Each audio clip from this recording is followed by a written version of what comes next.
Assalamualaikum warahmatullahi wabarakatuh. Sahabatku, saudaraku dimanapun saat ini Anda berada, kembali di video kali ini Madia akan menampilkan hasil tanya jawab Madia ya, yang dimana Madia melakukan tanya jawab di akun Papel88 yang menghadirkan kesaksian murtadin ini yang bernama Aldi ini ya. Nah, oke, langsung saja ya, apa saja isi materi yang coba dilontarkan oleh murtadin ini. Kemudian nanti kita tanggapin satu persatu hal-hal yang mereka coba rujukan terhadap ajaran Islam. Mari kita simak saja langsung apa yang disampaikan oleh murtadin Aldi ini. Oke, go. Dengan usia yang masih muda, kok mau-mauan. Akhirnya kami cerita sama beliau apa yang telah kami alami di Tasik.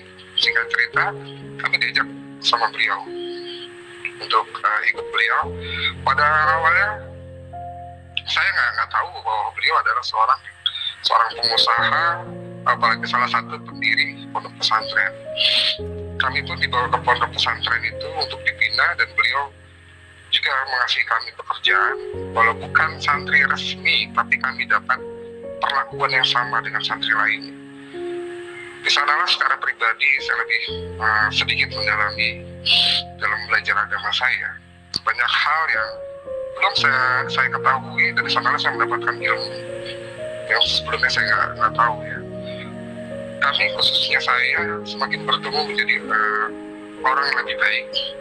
Banyak pelajaran yang tidak diajarkan di pengajian waktu di Depok, mau dari pembahasan Al-Quran, hadis, dan lain-lain. Sampai suatu ketika saat waktunya sholat maghrib, guru-guru di sana lagi ada tugas di luar pondok. Akhirnya saya dan yang lainnya, para santri pun menunggu siapa yang mau menjadi imam untuk mengimami sholat. Dan salah satu pengurus masjid di pondok pesantren itu menunjuk saya untuk memimpin sholat, karena beliau melihat kedekatan saya dengan Pak Haji Herman itu, dan para santri itu mempersilahkan saya untuk mengimami, karena notabene di sana saya yang lebih tua dari mereka. Oke, nah di sini kita sudah bisa dengar ya.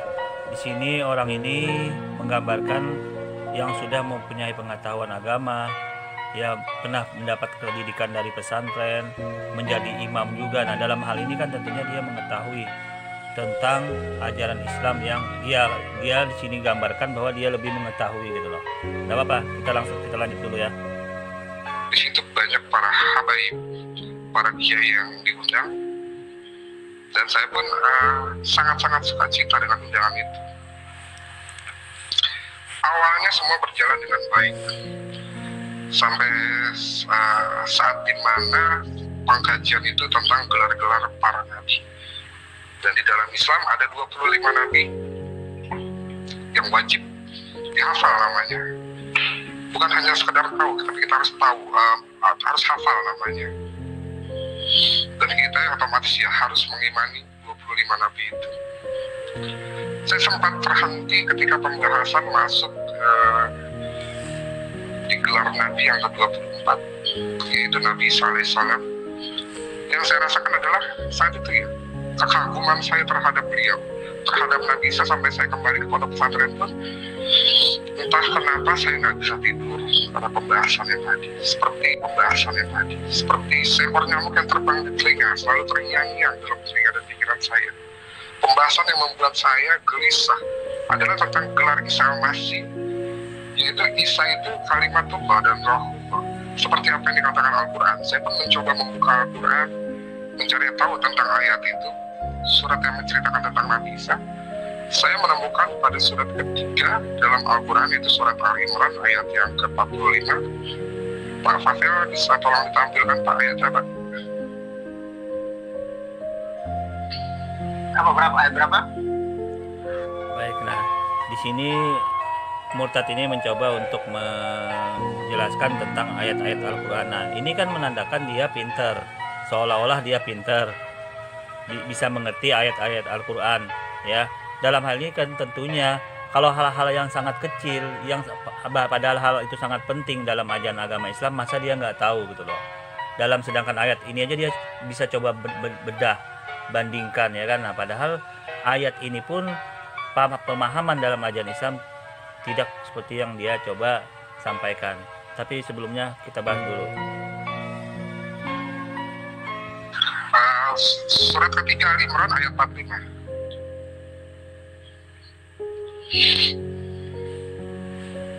Surat ketiga Ya, Al Imran ayat berapa itu? ayat 45, Pak.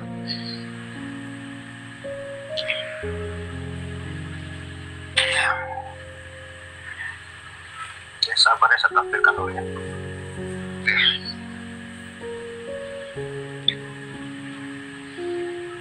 Ya, ini dia.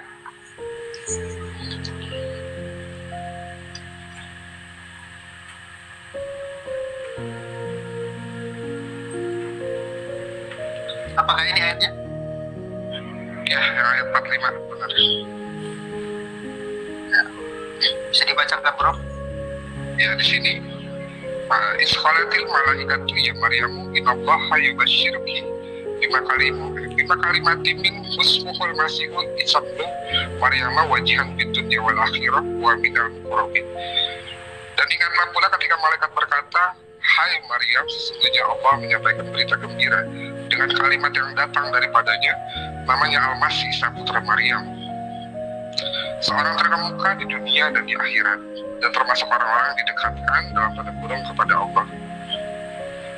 Dan saat itu saya pun nggak mampu untuk menafsirkan sendiri ayat ini. Akhirnya saya mencoba bertanya kepada ustadz saya mencoba menghubungi beliau, saya mencoba menanyakan ini. Saya bilang, tolong Bapak terjemahkan ayat ke-45 dari surat Al-Imran.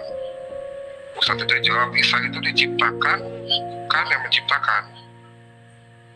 Lalu kalimatullah itu, saya bilang pencipta apa ciptaan, Ustadz? Bila Ustadz mengatakan segala sesuatu diciptakan oleh kalimat, ya berarti Isa itu pencipta, seperti yang tertulis dalam Al-Quran. Nah, Ustadz menjawabnya, tafsiran kamu keliru, sebab Isa itu adalah manusia yang diciptakan atas roh yang ditiupkan Allah. Saya juga menjawab, tapi Quran berkata semua diciptakan oleh kalimatullah, dan Isa diciptakan oleh kalimatnya. Isa itu orang yang tanpa ayah, tidak ada hubungan biologis, apalagi penciptaan melalui tanah dan sebagainya. Berarti Isa itu adalah Allah itu sendiri, karena firman yang turun langsung. Dengan nada tinggi Ustadz pun menekan bahwa Isa adalah manusia biasa dan hanya seorang utusan.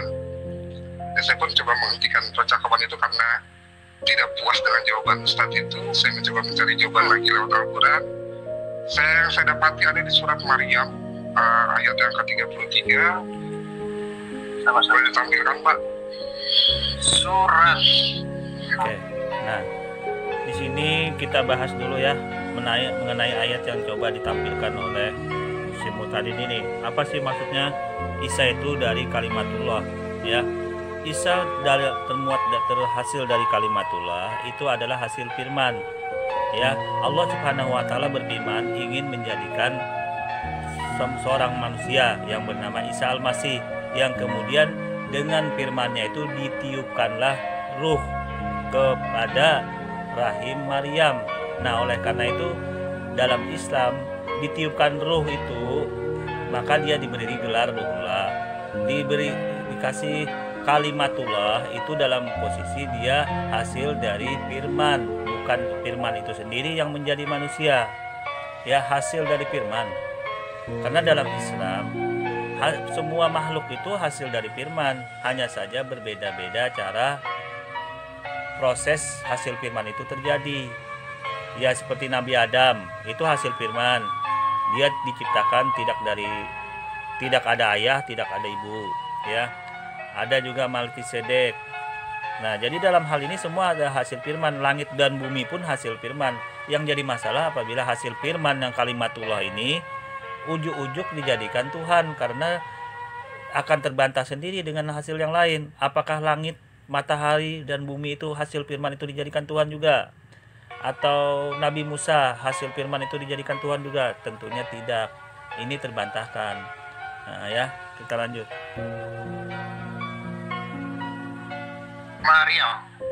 Maryam Ya, ayat 33. 33.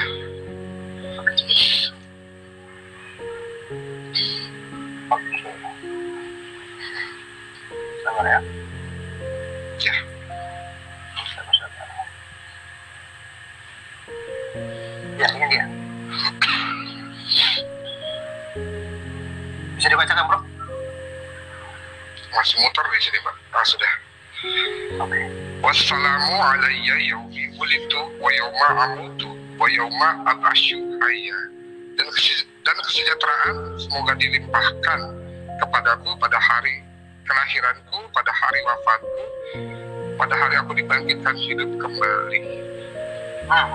Di sini bagi saya ayat ini menjelaskan tentang Isa Al-Masih mati dan bangkit. Dan saya terkejut karena ajaran dari guru ngaji waktu di Depok dan orang tua mengatakan saat itu Nabi Isa tidak mati tapi diangkat. Berarti ayat ini jelas mengatakan bahwa pada hari kelahiranku dan pada hari di mana wafatku, berarti dia mati ya. Dan pada hari di mana aku nanti dibangkitkan hidup kembali. Oke, Bro. Sebelum Bro lanjut, kenapa Pak saudara kita di Muslim ini selalu mendengung-dengungkan bahwa Isa itu tidak pernah mati?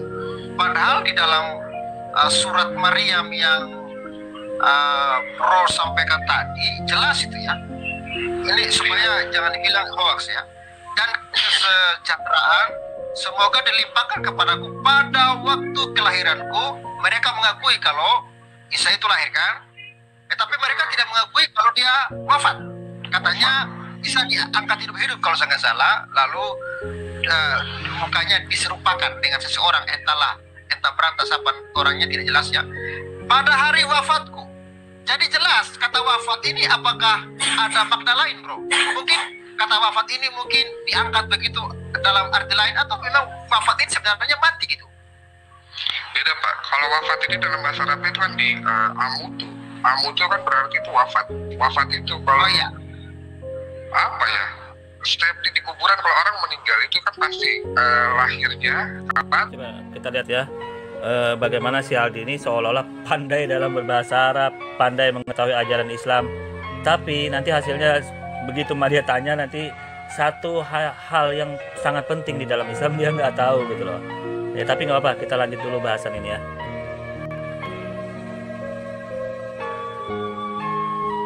Terus wafatnya kapan? Berarti jelas wafat itu nanti kematian. Jelas ya, sebenarnya ini kematian, tapi kenapa diputar-putar kalau Isa itu tidak mati? Coba dipakai dulu akal warasnya, atau jangan-jangan ya ini cuma dugaan saya, jangan-jangan isi Al-Quran ini terbolak-balik gitu loh. Maksudnya antara satu dan lain tidak saling mendukung, justru saling berseberangan. Bahkan di sini jelas ya, dan pada hari aku dibangkitkan hidup kembali.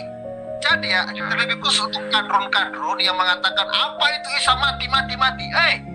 Dengar ini, Bro. Al-Quran juga mengatakan bahwa pada hari aku dibangkitkan hidup kembali.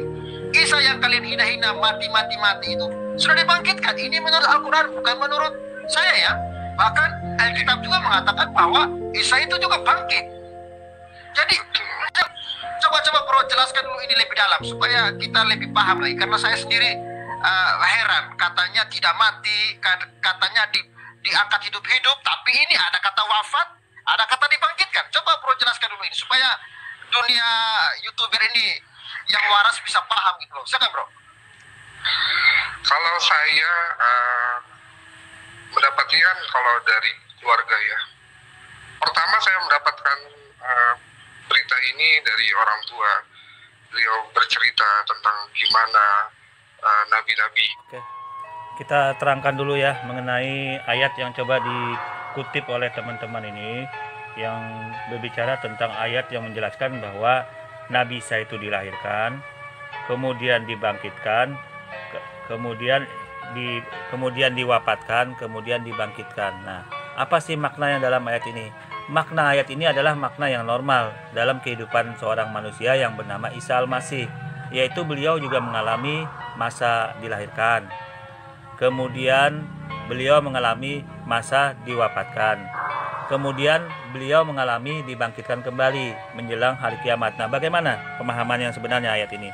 Sebenarnya kalau merujuk dalam tafsir ayat Al-Quran ini adalah suatu tafsir yang menjelaskan kepada umat Islam bahwa Nabi Isa itu bukan Tuhan. Nabi Isa itu hanya sebagai makhluk, seorang nabi dan rasul. Nah, kemudian dia mencoba nih, teman-teman dari Sang Papel juga dari kesaksian mengatakan, loh, kenapa bisa terjadi? Dia diangkat, itu sudah terjadi faktanya gitu loh. Kan diangkat ke langit nih. Nah, itu kan artinya dia sudah dibangkitkan, dia bilang seperti itu. Nah, apa sih maksudnya seperti ini? Oke, saya akan garis bawahnya saja biar tidak panjang lebar membahas ayat ini. Ini artinya pada saat Nabi Isa atau Yesus itu disalib, posisi beliau itu diangkat ke langit kedua menurut ayat Al-Quran. Nah, ya seperti itu. Jadi posisi diangkat ini, ya, beliau pada saat itu belum diwafatkan, belum dimatikan. Ya. Jadi dalam posisi ayat Al-Quran ini menjelaskan pada saat itu Nabi Isa ini hanya diangkat ke langit dalam posisi ditidurkan. Makna wafat dalam hal ini bukan berarti dia dimatikan. Bukan. Nah, jadi dalam posisi ini Nabi Isa atau Yesus itu belum mati.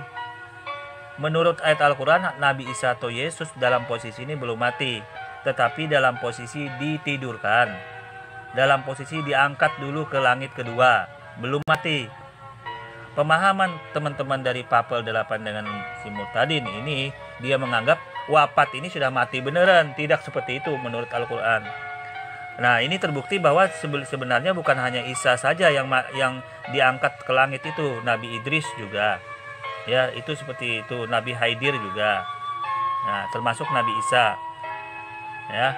Nah, jadi dalam posisi ini ayat Al-Quran ini nggak ada masalah gitu loh. Ayat Al-Quran ini benar. Posisinya saat ini Nabi Isa itu diangkat ke langit kedua, bukan mati. Jadi wafat menurut ayat Al-Quran di sini maknanya bukan mati yang seperti orang normal yang kemudian mati dikuburkan, tidak seperti itu. Nah, kemudian makna Al-Quran ini saya lanjutkan kembali. Kemudian setelah diwafatkan, dimatikan, tadi kan sudah dilahirkan nih. Nah, posisi dilahirkan itu benar, Nabi Isa sudah. Nah, kemudian posisinya diwafatkan. Nah, sekarang posisinya Nabi Isa itu belum wafat. Menurut ajaran Islam posisinya Nabi Isa belum wafat, yang cuman diangkat ke langit kedua. Dalam posisi itu ditidurkan atau diistirahatkan namanya. Menurut ajaran Islam itu. Nah, itu kemudian beliau diturunkan kembali ke bumi. Kembali ke bumi untuk membunuh Dajjal, orang yang mengaku-ngaku Tuhan nanti gitu loh. Itu tujuannya itu, membunuh Dajjal, mematahkan salib, membunuh babi-babi. Nah, itu tujuan Nabi Isa nanti turun kembali. Mengapa itu sampai terjadi? Karena pengembalian nama baik Isa yang dituduh sebagai Tuhan ini kemudian dikembalikan oleh Allah Subhanahu wa taala ke dunia untuk menyelesaikan itu masalah semua agar selesai gitu loh. Nah, ini tujuan menurut ayat ajaran Islam seperti ini. Nah, jadi dalam posisi ini Nabi Isa di langit kedua itu belum mati. Belum mati yang seperti kita normal. Tetapi menjelang hari kiamat, dia turun kembali setelah dia membunuh Dajjal, kemudian dia baru mati yang sebenarnya seperti manusia-manusia yang lain. Setelah tugasnya itu selesai. Nah, kemudian setelah hari kiamat baru dibangkitkan kembali. Ini menurut Al-Quran seperti itu, ayat yang dicoba dikorelasikan, diputar-putar oleh kawan-kawan di Papel dan Aldi ini, ya. Kita lanjut ya. Termasuk Nabi Isa. Menurut pemahaman saya, mereka ini yang tidak tahu, mereka hanya mendengar sejarah dari omongan orang tanpa dalil atau tanpa bukti. Mereka hanya menelan mentah-mentah ya. Jadi seperti itu spekulasinya. Isa itu tidak mati, melainkan ada seorang pengkhianat yang diserupakan. Dan itu memang tidak ada buktinya yang yang ada bukti jelasnya di sini ya justru kalau coba orang-orang yang belum tahu atau cuma mendengar cerita dari nenek moyang atau orang tua tentang gimana Isa mati atau tidak, coba baca dan pahami baik-baik ayat ini. Dan ini jelas. Ayat ini menjelaskan tentang Isa Al-Masih itu mati dan bangkit. Cuma dia salah satu-satunya nabi yang dianggap nabi yang mati dan bangkit. Jadi seperti itu Pak. Mungkin ya, saya juga dulu pernah doktrinnya seperti itu, hanya mendengar cerita aja. Oh, jadi Nabi Isa tuh tidak mati, hanya diserupakan untuk mengkhianati lalu dia diangkat ke surga. Oke, lanjutkan bro. Jadi sudah jelas ya. Jadi kalau ada anggapan diserupakan, ya atau mungkin ayat ini dirobek saja lalu dibuang ya supaya tidak ada lagi ayat yang kontradiksi. Oke, silakan lanjutkan kesaksiannya bro. Oke, saya garis bawahi dulu ya. Ayat ini tidak ada yang berkontradiksi kawan Papel ya. Ayat ini tidak ada yang berkontradiksi. Ayat ini menjelaskan kelahiran Isa atau Yesus itu benar ya. Nah, yang jadi masalah adalah pemahaman Anda. Begitu dia diangkat ke langit, itu Anda katakan itu mati. Tidak mati menurut ajaran Islam. Itu hanya diangkat dalam posisi dia ditidurkan atau diistirahatkan dalam urusan dunia dulu. Menjelang hari kiamat diturunkan kembali ke dunia. Nah, setelah dia tugasnya membunuh Dajjal, mematahkan salib dan membunuh babi itu nanti selesai, maka dia akan dimatikan secara normal seperti manusia biasa. Nah, itulah dalam posisi dia dimatikan. Nah, kemudian ayat ini akan terpenuhi kembali setelah hari kiamat, dia akan dibangkitkan kembali. Itu sama manusia-manusia yang normal juga akan dibangkitkan. Jadi saya kira ayat ini tidak ada masalah. Kita lanjut ya. Dan ini berkaitan dengan yang tadi boleh tampilkan surat Ali Imran Pak ayat ke-55.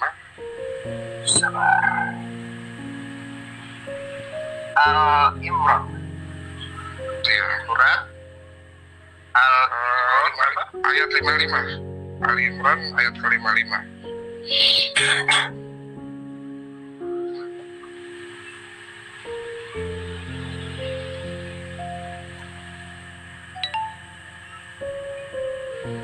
Siapa ya? Kemana tadi? Search.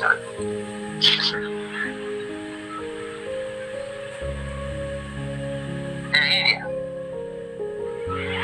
Al-Imran 55 toh? Coba dibacakan dulu ini supaya Isqalallah ta'isa inni mutawafika wa rafi'uka ilayya wa mutahhiruka minal ladzina kafaru wa ja'ilu ladzina taba'uka fawqal ladzina kafaru ila yaumil qiyamah summa ilayya marji'ukum fa ahkumu bainakum fima kuntum fihi takhtalifun. Ingatlah ketika Allah berfirman, wahai Isa, aku mengambilmu dan mengangkatmu kepadaku serta menyucikanmu dari orang-orang kafir dan menjadikan orang-orang yang mengikutimu di atas orang-orang yang kafir hingga hari kiamat. Kemudian kepadaku engkau kembali, lalu aku beri keputusan tentang apa yang kamu perselisihkan. Bagi saya ayat ini jelas menjelaskan bahwa Isa Al-Masih naik ke surga setelah kematiannya. Seperti itu Pak. Dan ini yang menarik jelas ya Pak. Ya. Dan menjadikan ini yang menarik nih ya. Dan menjadikan orang-orang yang mengikutimu di atas orang-orang kafir hingga hari kiamat. Ya. Berarti orang-orang yang mengikuti Isa bukan orang kafir bro. Betul. Bahkan orang-orang yang mengikuti Isa itu adalah orang-orang di atas dari orang-orang kafir. Berarti kalau orang tidak mengikuti Isa kafir dong. Gimana itu? Silakan lanjut bro. Justru orang-orang yang di luar dari Isa benar. Orang yang di luar dari Isa itu orang-orang yang kafir karena tidak ada satu ahli kitab pun yang tidak beriman kepada Isa.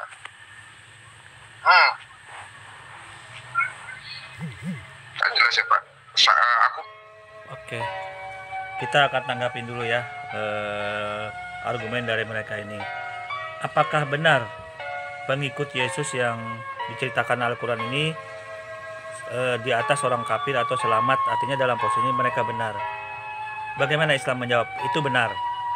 Ya, jadi pengikut Isa yang benar-benar menjalankan kitab suci Injil, yang menyembah Tuhan yang Maha Esa yang benar-benar murni, itu benar, mereka selamat dan termasuk orang-orang yang diutamakan, termasuk juga golongan orang yang selamat nanti di akhirat. Itu benar. Yang salah adalah menurut ajaran Al-Quran adalah yang mengikuti ajaran di luar ajaran tauhid. Ya. Jadi kalau pengikut Nabi Isa itu benar, mereka masih menyembah Tuhan yang bertauhid. Yang salah adalah sepeninggal ajaran Nabi Isa, ya, yang mengatasnamakan ajaran Yesus padahal dia mengikuti ajaran Paulus. Itu yang menurut ajaran Islam sesat, menjadi orang kafir, seperti itu. Jadi yang salah adalah orang sepeninggal Isa atau Yesus yang mengikuti ajaran Paulus, yang menyembah Yesus itu sendiri padahal Yesus bukan Tuhan. Nah, tetapi dijadikan sesembahan, dijadikan Tuhan. Nah, itu yang menjadi salah, yang tersesat menurut Al-Quran.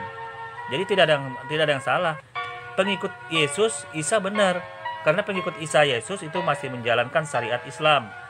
Seperti contoh, mereka juga bertobat, ya, mereka juga berhitan, mereka juga bersujud, ya, mereka juga kalau mati dikafani, ya, mereka juga tidak menggunakan patung-patung. Banyak syariat-syariat yang dulu mereka juga berpuasa.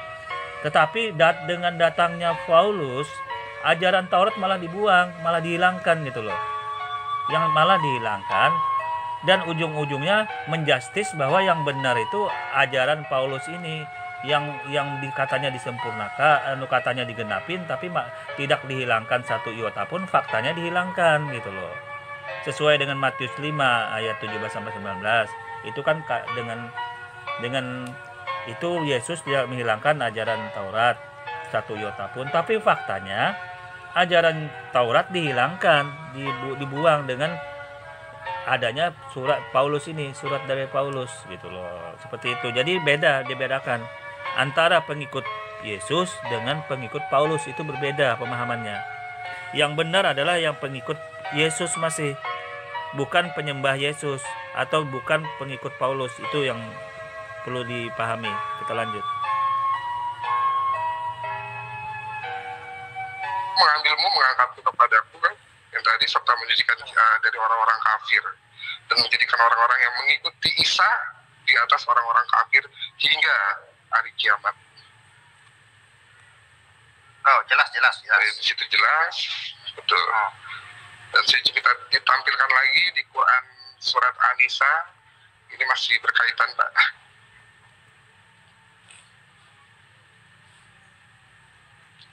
An-Nisa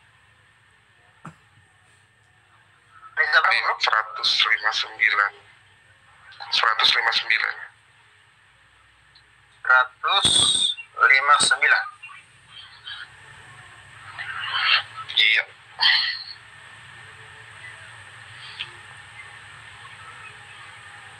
Ya, ini dia.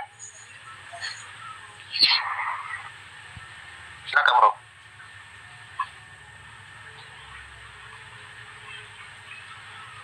Belum tampil, Pak. Oh, belum tampil, sorry. Iya, sorry. Ya, ini dia.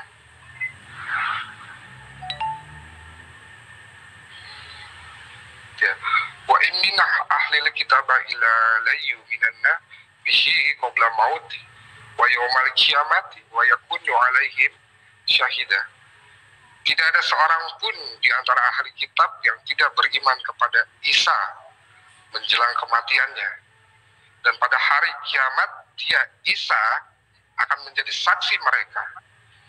Dan ayat ini menjelaskan bagi saya Isa Al-Masih yang akan menjadi hakim di akhir zaman.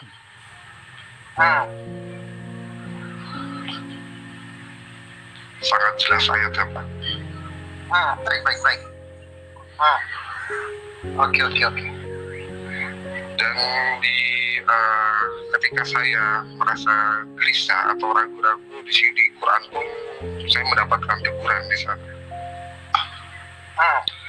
Ada di Quran surat Yunus.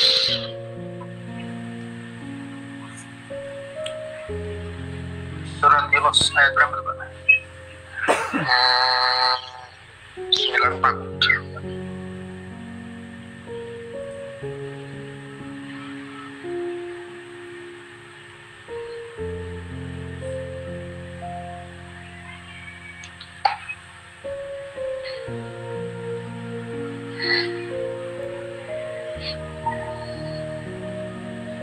Ya, ini ya.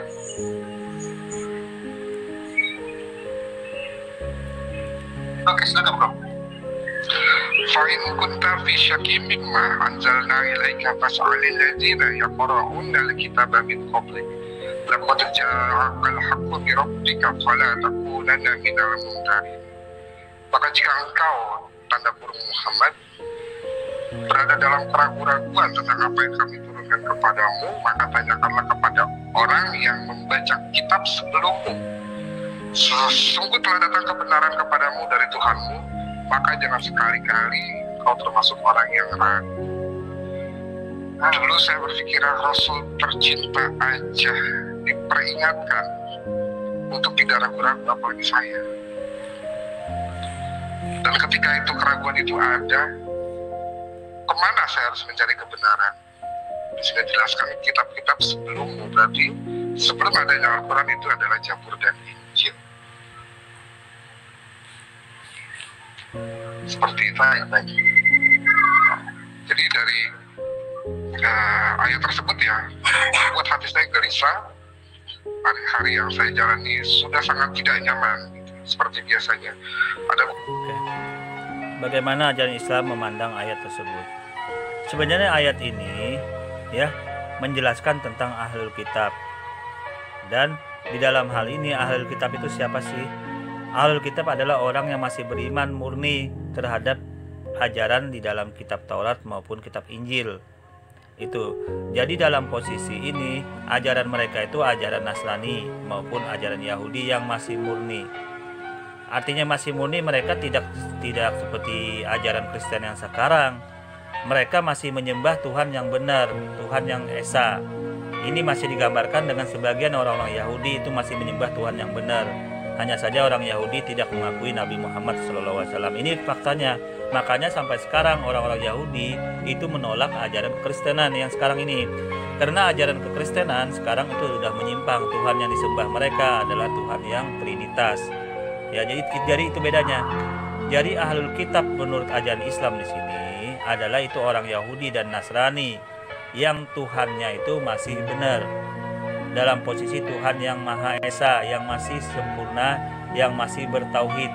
Itu ahlul kitab menurut Al-Quran di sini. Nah, kemudian ayat Al-Quran ini apa sih tadi gunanya? Ini artinya ayat Al-Quran ini menggambarkan Allah Subhanahu wa taala menceritakan karakter sifat orang-orang ahli kitab itu.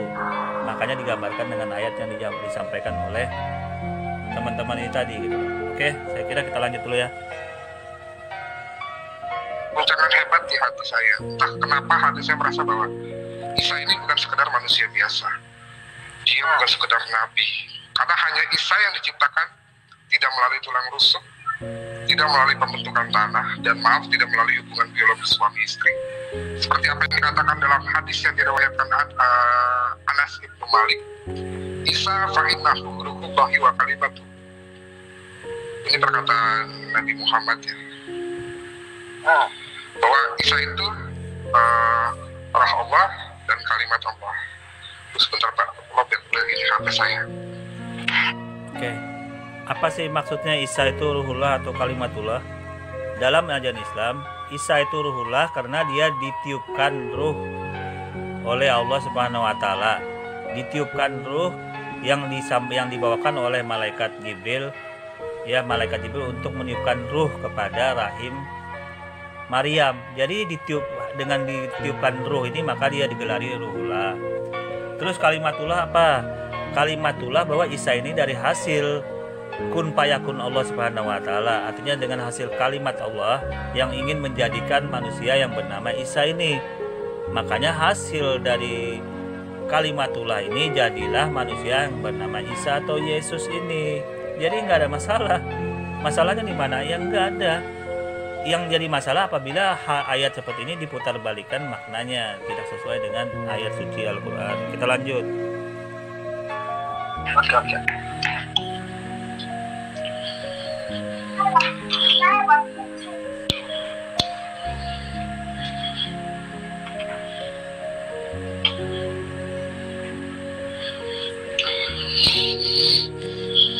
Ya, baik.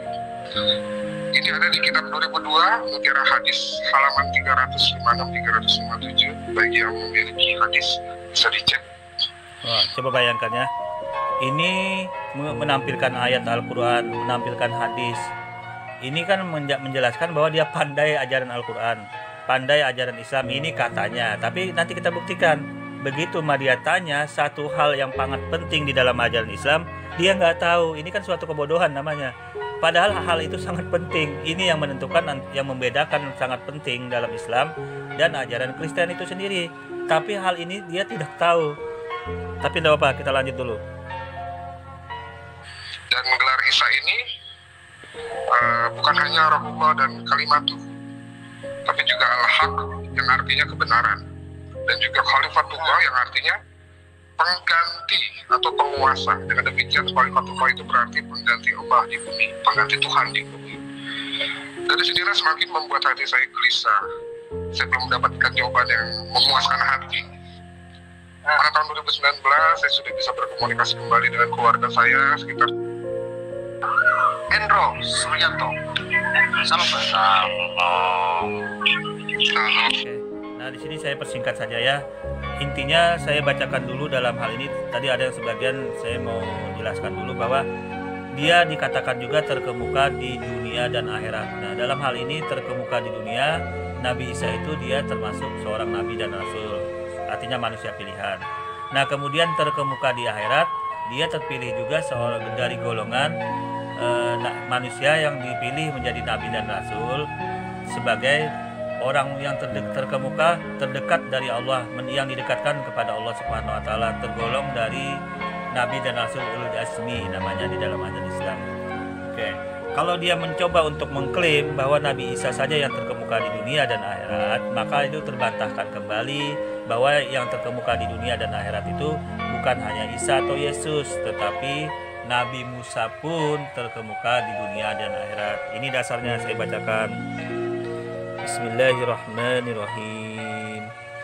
Ya ayyuhalladzina amanu la takunu kalladzina ajaw Musa fabarra'ahu Allahu mimma qalu wa kana innallahi wajiha.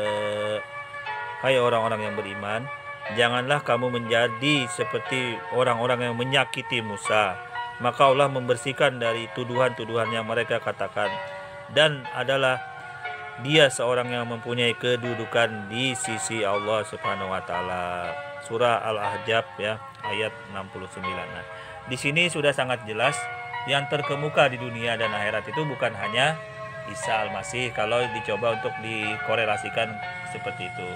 Oke, kita lanjut saja. Nah, ini hasil setelah itu saya ajukan pertanyaan kepada kawan-kawan ini, walaupun saya tidak tekan dia terlalu dalam untuk kesaksiannya dalam kesaksian itu, tapi saya hanya berusaha secara halus untuk menyinggung dia mengenai konsep ajaran Islam yang dikorelasikan dalam ilmu tauhid, sifat-sifat Tuhan. Saya memang sengaja tidak keras dalam hal ini menyinggung masalah ini agar tidak ada terbentur yang ya hal-hal berbau diskusi yang nanti menjadi debat kusir, karena ini kesaksian saja gitu loh. Oke, kita lanjut ya hasilnya. Salam sejahtera. kami Sangat luar biasa. Betul, sangat luar biasa kesaksiannya Pak Aldi. Runtut mulai Tuhan, Pak. pertama, dan saya aja yang mulai dari nenek, kakek, orang tua, dan saya sendiri mulai kecil Kristen kalah dengan Pak Aldi. Ya, betul. Ini sangat baik untuk pendalaman iman kami juga nantinya, akhirnya Amin. untuk keluarga dan untuk orang-orang yang seberang, kan demikian, daripada kami yang selama ini juga rindu akan kesaksian-kesaksian seperti ini, daripada kami melihat yang debat-debat. Saya kira Bapak Pavel 88 ini terus semangat ya untuk menampilkan para hamba Tuhan yang bersaksi. Saya kira ini maaf aja ya, nggak dibuat-buat, ini benar-benar kesaksian. Nah, jadi saya ikuti walaupun tidak dari pertama, tapi ada satu jam lebih juga. Jadi runtut dan akhirnya pada menit-menit terakhir saya memberanikan diri untuk live ini, karena ini bisa saya ambil kesimpulan akhirnya betul-betul luar biasa. Haleluya, Pak. Ya, hanya itu aja. Mungkin ada teman-teman juga yang ingin masuk, monggo silakan. Selamat untuk Pak Aldi. Terima kasih banyak. Ya. Amin, Tuhan berkati.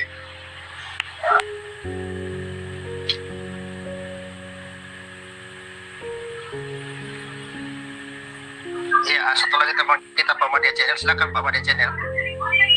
Halo, selamat malam Bang Apel. Selamat malam Bro Madia Channel. Selamat salam ya dari Madia Channel. Selamat malam Bang Aldi. Selamat malam. Waalaikumsalam, mantap kesaksiannya. Nah, ini Madia cuma bertanya sedikit saja tentang pada saat Bang Aldi itu kan pernah pesantren pada saat itu. Ya memang sih tidak semua pesantren mengajarkan ilmu-ilmu yang tersirat dalam Islam. Nah, menurut Bang Aldi, pada saat Bang Aldi di pesantren itu pernah belajar nggak kira-kira ilmu hadis, ilmu paraid, ilmu falak, ilmu cara menulis Al-Quran yang mantap itu loh, kaligrafi Al-Quran, pernah nggak Bang Papel, Bang Aldi pada saat itu? Oke. Karena awal saya katakan tadi dalam kesaksian dari awal saya masuk pesantren itu karena bukan suatu kebetulan, Pak. Jadi karena pertolongan orang lain yang penuh kasih, jadi saya ditampung sana. Jadi saya bukan santri resmi. Jadi mungkin banyak pelajaran-pelajaran yang tidak diajarkan kepada saya. Saya cuma bisa mengikuti seperti pengajian-pengajian seperti itu. Bahkan kayak saya ceritakan tadi juga di kesaksian ini, saya dapat undangan dari Imam Masjid Agung di sana. Ya seperti itu pembahasannya. Oh, berarti ilmu syariat namanya fikih, berarti Bang ya. Fikih, betul, ya. Pak. Iya, Pak. Kalau sifat 20 pernah diajarin juga lah, pernah belajar juga lah Pak Aldi, sifat 20. Ya. Allah hujat gitu. Hah? Sifat 20 apa Allah? Tuhan. Iya, pernah diajar juga lah.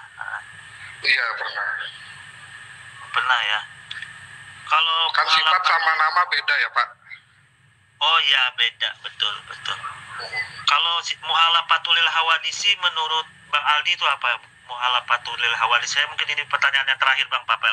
Muhalafatul hawadisi. Aduh, itu kan pelajaran, saya dapat pelajaran itu saat masih di madrasah ya, Pak. Saya sudah tidak mengingatnya.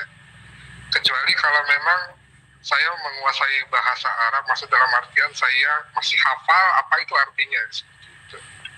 Karena saya bahas. Pak sudah belum pernah belajar itu ya, muhalafatul hawadisi ya, belum tahu ya. Kan saya bilang sudah, itu kan di ajaran saya mungkin waktu SD. Satu sifat sih itu, muhalafatul hawadisi. Tapi gimana? Ya memang 20 itu sifat. Nah, jadi gimana menurut Bang Aldi muhalafatul hawadisi? Saya kan sudah jawab tadi, Pak. Oh, belum tahu ya muhalafatul hawadisi. Ya, sudah lupa mungkin. Oke Pak Madia Channel, mungkin boleh saya Oke, nah di sini sudah kita dengar sendiri ya kesaksian dari Aldi dari awal bla bla bla yang membaca tentang Al-Quran, hadis-hadis Nabi yang menampilkan ayat-ayat Al-Quran. Ternyata satu hal yang penting di dalam ajaran Islam tentang sifat Tuhan yang ini yang membedakan antara ajaran Islam dengan Kristen, dia tidak tahu. Nah ini bagaimana dia mau mengatakan dia jadi seorang murtad kalau ini saja dia tidak tahu. Ya, kita bahas dulu masalah muhalafatul lil hawadisi. Apa sih itu muhalafatul lil hawadisi? Muhalafatul lil hawadisi ini adalah dalam sifat-sifat Tuhan yang harus mutlak dipenuhi oleh Allah Subhanahu wa taala. Artinya apa? Berbeda dengan makhluk ciptaannya.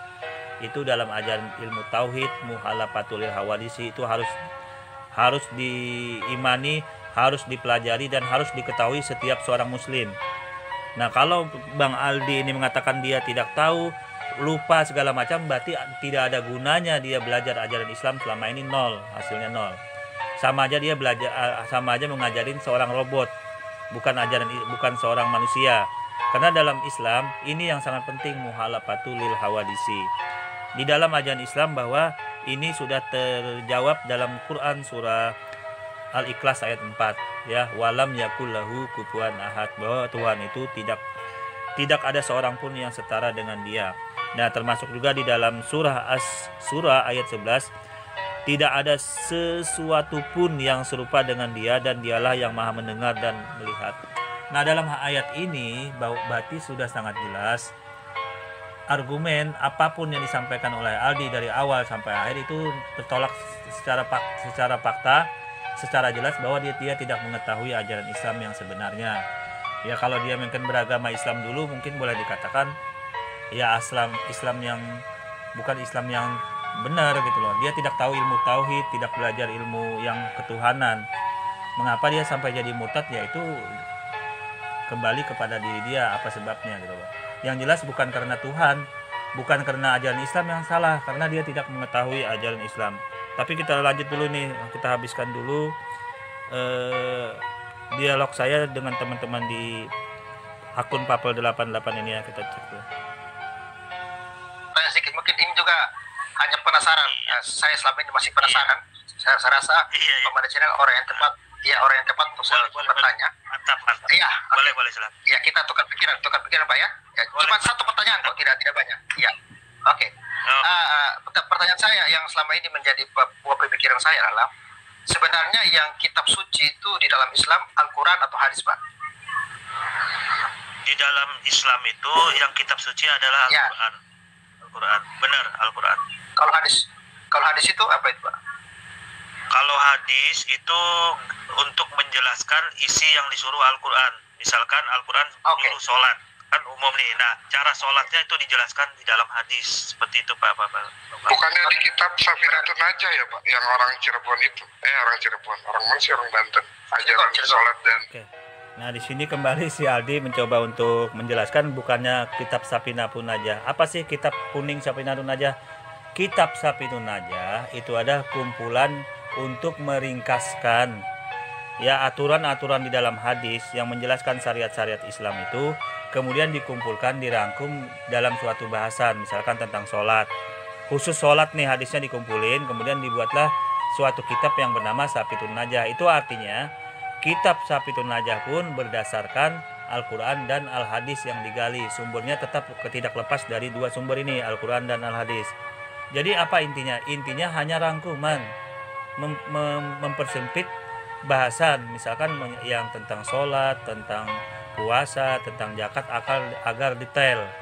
Dan kutipan hadis-hadisnya juga itu sudah cukup jelas bersumber dari hadis, bersumber dari Al-Quran, dasar-dasarnya. Oke, kita lanjut. Oke. Kalau Pak Brecen ya? Iya, silakan. Oke, sabar Bali ya. Pak Brecen, berarti hadis itu bukan kitab sucinya umat Islam ya, supaya clear toh? Berarti bukan ya, Pak ya? Yang utama adalah kitab suci Al-Quran. Nah, kedua kemudian baru hadis. Hadis itu nomor 2 pegangan umat Islam, Bang Papel. Penting juga, sama pentingnya dengan Al-Quran. Oh, sama pentingnya. Berarti boleh dibilang hadis itu kitab suci keduanya umat Islam. Ya, Nah, begini Bang Papel, misalkan kan ada Al-Quran nih menyuruh ini, tapi dalam hadis bertentangan dengan hadis. Nah, berarti yang diutamakan Al-Quran dulu, begitu dalam kaidah hukum Islam. Al-Quran dulu, baru hadis, baru ijma ulama. Tingkatan hukum. Oke, saya pertegas di sini ya. Kalau ditanyakan apa sih Al-Quran dengan Al-Hadis, dua-duanya dalam Islam itu penting, ya. Dua-duanya jadi pedoman umat Islam. Hanya saja dalam pengambilan hukum, apabila ada ayat Al-Quran atau hadis yang tidak sesuai, yang bertentangan, walaupun sebenarnya itu tidak ada bertentangan, maka yang lebih diutamakan dasarnya Al-Quran dulu. Posisi pondasi asalnya yaitu Al-Quran, baru Al-Hadis, baru Ijma dan sebagainya. Dalam posisi ini sebenarnya itu cuman diatur tatanan hukumnya saja dalam pengambilan kaidah-kaidah hukum seperti itu. Dua-duanya penting, dua-duanya menjadi pedoman umat Islam. Ya, karena dua-duanya saling melengkapi, saling menjelaskan, saling untuk berkorelasi baik Al-Quran maupun Al-Hadis. Kita lanjut. Hukumnya begitu Bang Farel.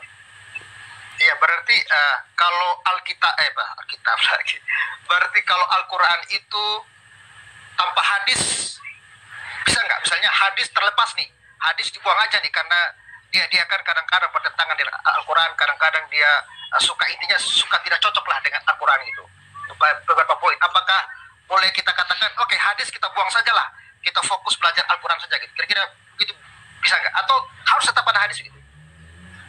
Gini, Al-Quran hadis itu tidak mungkin bertentangan.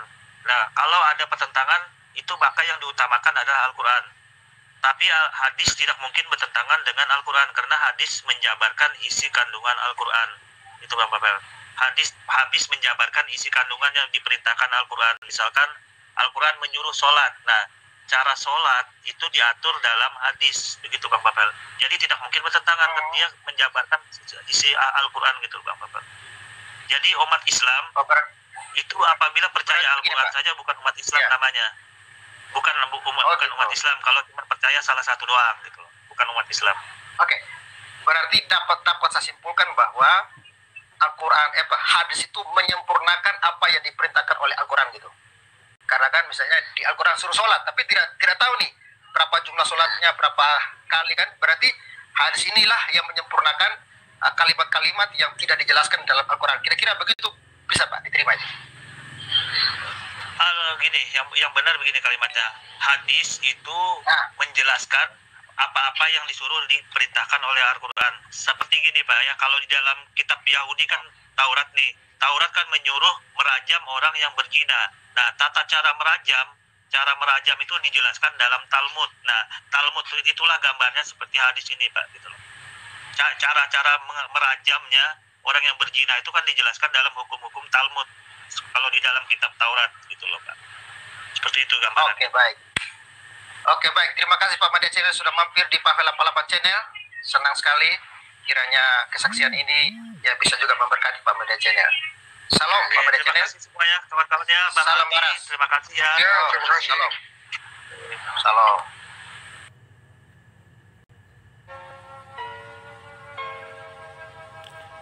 Oke. Kita sudah bisa lihat ya bagaimana tadi digambarkan bahwa sebenarnya ajaran Islam itu sudah cukup sempurna, apa saja di dalamnya diatur. Jadi dalam hal ini tidak ada keraguan lagi tentang hukum-hukum Islam. Ya, semua diatur, termuat di dalam Al-Quran maupun Al-Hadis. Ya, Al-Quran itu menjelaskan secara umum perintah-perintah yang diperintahkan oleh Allah, kemudian didetailkan di penerapannya dalam hadis, karena dalam Islam itu atiullahi wa atiur rasul wa ulil amri minkum. Jadi kita harus taat kepada Allah, kepada Rasul, kepada Allah ini Al-Quran dasarnya, kepada taat Allah Rasul, kepada Al-Hadis, wa atiullah minkum, para ijma, para ulama dan para pemimpin di negara tersebut. Nah, dalam hal ini inilah yang sebenarnya yang Madya sampaikan kepada teman-teman, bahwa apalagi yang susah dalam Islam, nggak ada, semua sudah diatur. Bahkan sampai kita mati pun itu diatur tata cara mengkafani mayat, kemudian diatur tata cara mengkemumikan, ya diatur tata cara penyelenggaraan jenazah, dikafani, itu diatur semua, dan ini termuat di dalam Al-Quran maupun Al-Hadis itu sendiri diatur.